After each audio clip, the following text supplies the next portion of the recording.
Good morning. 11:59. I've changed my background. How are you guys doing? I have to the noise so nobody can interrupt me.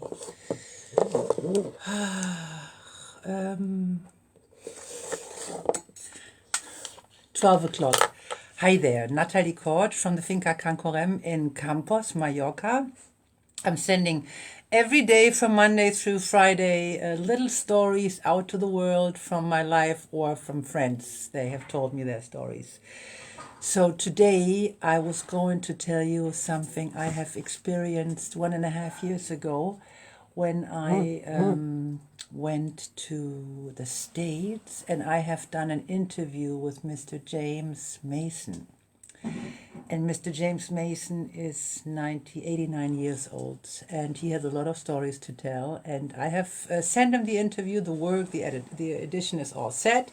Now he has to tell me if he likes it, and then we go from there. And while I was talking to him, good morning, Lisa, I have been talking to a man in a club where we met all the friends from James Mason, or a lot of friends from James Mason.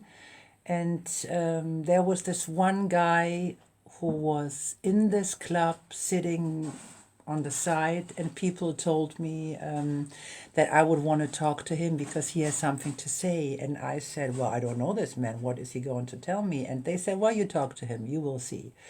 So just imagine the situation. We were in Santa Cruz, California. There were a lot of people, like 50 people that were connected with Mr. James Mason, who was the main guy I was going to talk to and I had talked to.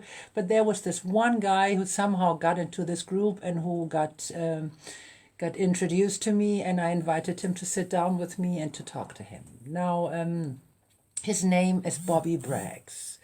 And I didn't know what to talk to him about because, they just sat him close to me. So I started easygoing that conversation, and I said to him, so who are you? Well, my name is Bobby Braggs. Where are you from? Atlanta, Georgia.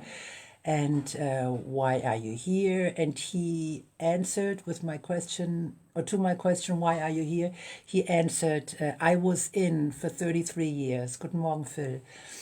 And I said, what do you mean you were in for 33 years? And he goes, well, I was in, but I didn't know what that meant. I had no idea what that meant. And then he explained to me that he has been in prison for 33 years. And that overwhelmed me completely because I've never talked to anybody who was in prison, and I've never talked to anybody who had been in prison for 33 years. Now, I was scared to ask, what did you do? What did someone do if you go to prison for 33 years? So he said, I was convicted murder, but I didn't do it. Now, there was the next shock. And I said, what do you mean you didn't do it? They put you in prison for 33 years? And he said, yes, because I was accused of having murdered someone. I was member of a gang. And there was no proof that I didn't do it. And now, 33 years later, due to a DNA test, I'm free. And of course, him being a black man from the gang, that certainly plays a major role. I was asking him, and he said, yes, their lives is not that easy. And we talked about how he survived this, that he had lived with Jesus and God through this time. He got married. He had 3 children. And I've recorded that interview and I've put it on YouTube. And the name is Bobby Braggs, Love Overcomes Everything, because this is how he got through this time, with the love of his wife who married him in prison, with the love of his children, and with the love of Jesus. He is a Baptist man. And he has such a nice face. Oh my God! If you have time, look at it. Bobby Bragg's Love Overcomes Everything. That was very emotional for me. And every time when I think something is bad, I just it's the last 3 weeks though. I think about Bobby, and I invited him to come to my house with his family so he can stay here for a week and do some vacation. But I don't know if he even gets a passport to get out of the States. I don't know. So anyway, so I interviewed him. It was very emotional. I was overwhelmed, and then they set me another guy in front of my chair, and they said, "Well, this is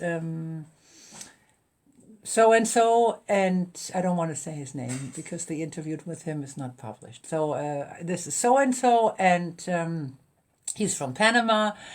And I go, "Well, who are you? What did you do?" And he goes, "I was in for 37 years. Now I was thinking, shit, 37 years, man, you must have done something really bad because they're not going to send me twice a person that was convicted wrongly, you know?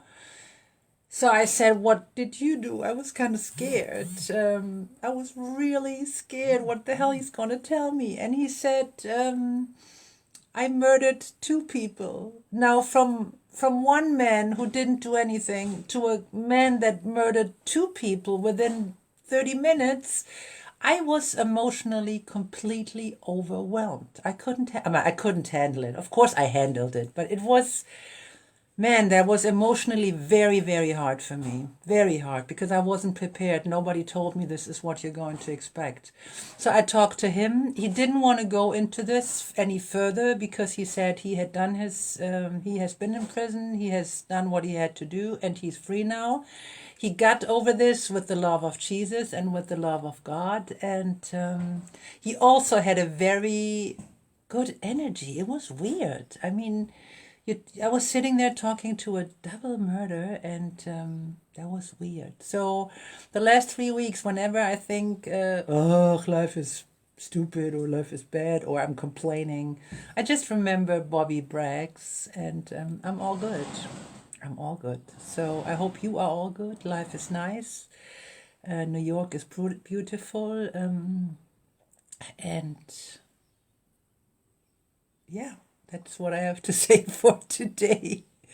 I wish you a nice day, and I see you guys tomorrow. And my coffee cup of today is this one. It's the Mallorca Lagarto, the gecko. And now the guys start working to the right side. So this is perfect. I'm out of here. See you tomorrow.